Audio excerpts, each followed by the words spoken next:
नमस्कार मित्रांनो, इयत्ता 5वी व 8वी विद्यार्थ्यांसाठी शिष्यवृत्ती परीक्षा 2026 मध्ये जी घेण्यात येणार होती त्या संदर्भात एक परिपत्रक निघालेलं आहे. ते परिपत्रक कोणते आपण व्हिडिओमध्ये बघणार आहोत.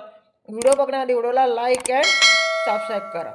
तथापि संदर्भ क्रमांक 2 अन्वये केंद्रीय माध्यमिक शिक्षा बोर्ड तर्फे केंद्रीय शिक्षक पात्रता परीक्षा म्हणजे CTET ही 8/2/2026 रोजी आयोजित केली आहे.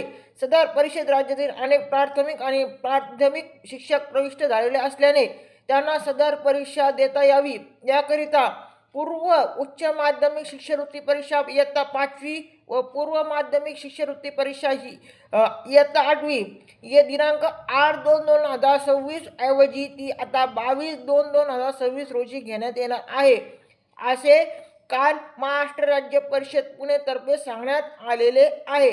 तरी जे विद्यार्थी व शिक्षक आहे त्यांनी याची नोंद घ्यावी. आता शिष्यवृत्ती परीक्षा ही 2026 मधली 8 फेब्रुवारी रोजी होणार होती, ती आता 22 फेब्रुवारी रोजी होणार आहे. तरी सर्व यांची नोंद घ्यावी. धन्यवाद.